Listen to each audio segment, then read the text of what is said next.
Robert Bowling was een dagje in Nederland en kwam zowaar langs bij tweakers.net. De voormalig community manager van Infinity Ward wilde best wat tijd vrijmaken om de vragen te beantwoorden die op God gesteld zijn over Call of Duty Modern Warfare 3. Zo vroeg Member Dynamics zich af of Infinity Ward nog wel genoeg creativiteit heeft om een nieuwe Call of Duty te maken. Well, you know, every game you make that decision. Every game you look at, okay, here's what we want to add. Here's the feature set we want. And now let's build up the engine. Let's keep doing. And then that decision that you make directly impacts how much work is going into the tech side. With Modern Warfare 3, our big focus was, okay, one of the big things in Modern Warfare 3 from a story standpoint is we're now going into the heart of these major, dense urban environments. That's going to require the size and scope and length of the levels that you're playing to be much bigger than we've ever done in a Call of Duty before. So that requires a lot of tech on the back end and upgrading streaming, upgrading everything that we do that allows us to maintain that high fidelity in graphics, visuals, audio, maintain that 60 frames per second frame rate, because that is key to the Call of Duty experience of being very fast-paced, very, very cinematic. So we have to, you know, say, okay, that's what we want to do, so that's where we focus our advancement. If it got to the point of we're like, okay, we want to now go in this direction, a different direction that requires this, this, and this, that's when you're like, okay, well then we need to focus more in this area. I'm sure you're familiar with like the general critique on Modern Warfare 3. Like there's fans and there's people who are going to be a bit more critical. They claim like new engines overdue, graphics are less pretty than the other shooter out there, and it basically looks the same like last Modern Warfare games. What would you say in response to those critics?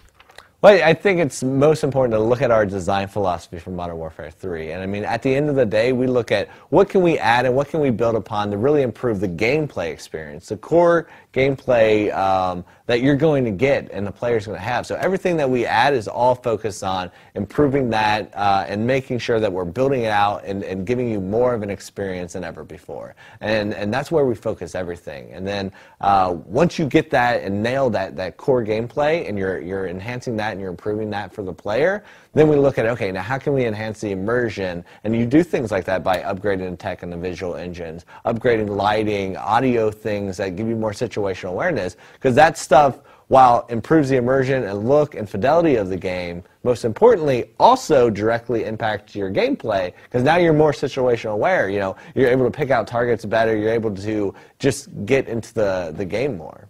One thing that will launch simultaneously with Modern Warfare is, of course, Elite. Yeah. One question we're getting a lot is that players are a little bit afraid how the arrival of Elite will affect their gameplay if they're not using Elite.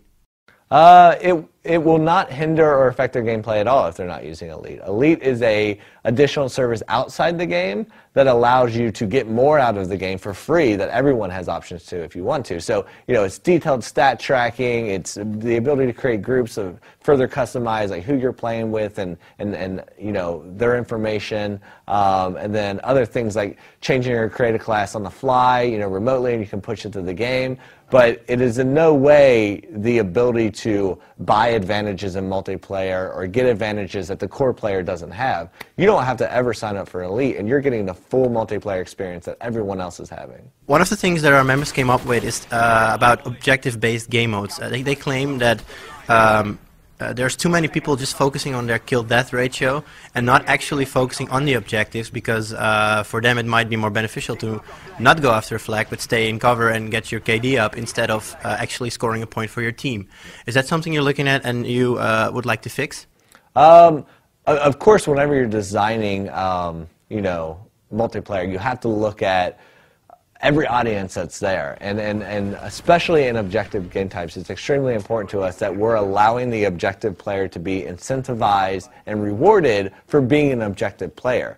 You still need, to some degree, the people who are going out and getting kills, but first and foremost, you need to be giving them the tools and the ability to be a better objective player and make sure you're rewarding that more so in an objective game type than you are the guy who is trying to play TDM. So yes, that is definitely something that we're aware of and we're looking at when designing. I can't go into detail on multiplayer on specifics about how we're doing that, but it's definitely something we're aware of.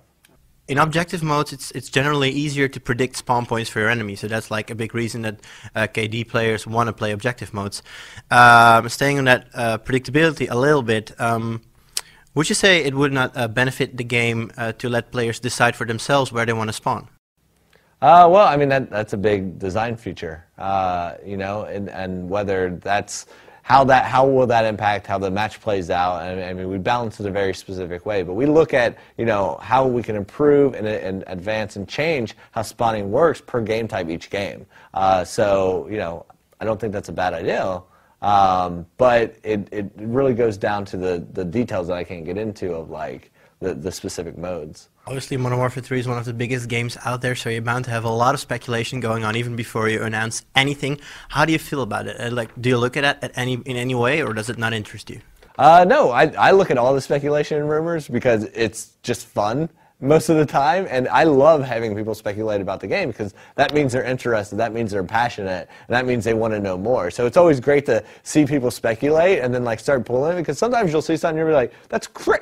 That's a great idea. Let's do that. And then you start pulling from it and letting it inspire and shape your design as a whole. You know, we take it in a lot of ways as another form of feedback. All right. Could you name one of those things that came from somebody posting something and you guys thought, that's actually really good? I mean, especially with multiplayer stuff, when you see people, like, speculating things, you're like, oh, you know, we never thought of that, but that would be really cool. And, you know, that's inspired some, you know, some tweaks and stuff in multiplayer, but I can't go into detail on that yet. Over the last Call of Duty games, we've seen at one point we saw first perks, kill streaks, stuff like that, and it's become bigger and you know, more of difference of them in each installment. Some of our members claim that because of this, teamwork, or the value of teamwork, has gone down a little bit, while it was key in, let's say, a Call of Duty 2 or the first Modern Warfare game. How would you respond to that? Well, from a design philosophy point of view, we're really looking at building up from that Call of Duty 4 base of, you know, how can we get back to that fast-paced, gun-on-gun, infantry-focused combat where it's more about you and your weapon and your loadout and how you're contributing to the game and the team, more so than relying on air support. You know, so it should be about you and your weapon getting the majority of your kills, and your tactics, and relying on the air support and the kill streaks as what they're intended, support, not your main way of getting kills. So I completely agree with that. I think that's extremely important to make sure that we're focusing on that and bringing that mentality back of working together as a team, as well as some other cool stuff that I can't get into that we're doing to also encourage that in team-based modes like TDM and objectives things to you know, incentivize players to play more in that mentality. In Modern Warfare, or in any Call of Duty game for that matter, you're always playing with a highly trained Marine or a soldier or, you know, whatever. Isn't it a nice idea, or to put a regular guy or even rebel militia in the lead? Right. Well, you know, I think that is good, and why in Modern Warfare 3 we like to give you a view of the conflict from different perspectives. So, you know, while sometimes you are boots on the ground, you know, Delta Force and fighting in the streets of Manhattan's, other moments you're playing from different perspective. You're seeing what it's like to be air support or ground support, but most importantly, you are always just a guy on the ground as part of a group. You are never, you know, the leader of a group. You are never the captain of the group. You are never, you know, this singular badass guy. We always want you to be just one of the guys in the squad who is typically the lowest ranking, least skilled guy in it. So yeah, I agree. But there are moments that, you know, you will be playing as these high-speed operators as well. Well, obviously, since it's one of the biggest games, it's bound to be subject of piracy, of course. I know it's a touchy-feely subject right there. But if you look at other publishers, a lot of publishers right now are postponing PC versions until long after the console versions have shipped, in order to get like maximum sales and then release the risky PC version later. Is that something that you would do at any point in time? Well, I can't speak to what we do in the future, but I mean, that hasn't been a discussion for us now, and it hasn't been a discussion for Modern Warfare 3. I think, you know, piracy is something that happens, and you know, obviously everyone looks at how can you address it, but the philosophy that we try to take, and we're taking with Modern Warfare 3, is we don't want to punish or limit or hinder the, you know, the legitimate customer and fan of our game, and that's just not something we're interested in. Especially coming out of Modern Warfare 2, we learned a lot about what our PC audience wants and what they're looking for from a PC version of Call of Duty, and we're looking to incorporate as much of that feedback as we can, especially moving forward. Er werden zoveel vragen gesteld op het forum dat het onmogelijk was om die allemaal uitgebreid aan bod te laten komen. Dus legden we Bowling nog wat vragen voor waarop hij alleen ja of nee mocht antwoorden. Will we see Price again? I can't say. That's a spoiler. Will there be quickscoping? Yes, there's quickscoping in Modern Warfare 3. Will there be dedicated sniper lobbies? It's up to the player. We like to give the player the ability to customize their experience. So yes. Will there be afterlife perks like Second Chance and Martyrdom? I can't say. Will there be more smaller maps like suitable for one-on-one play? Yes, definitely. Would you like to see Call of Duty return to the World War II setting at some point? I can't say. It's all you. Would you like? Right. Is the Ghost spin-off still alive? Never existed. Will Modern Warfare 3 recognize a player earlier stats from previous Modern Warfare games, and will it reward the player for that? Can't say. Will Modern Warfare 3 feature a way for players to report bugs, glitches, exploits, and cheaters? Yes, Elite will help with that a lot. Will we see any changes in the melee system? Yes. Is it possible to shoot off soldiers' limbs in Modern Warfare 3? No.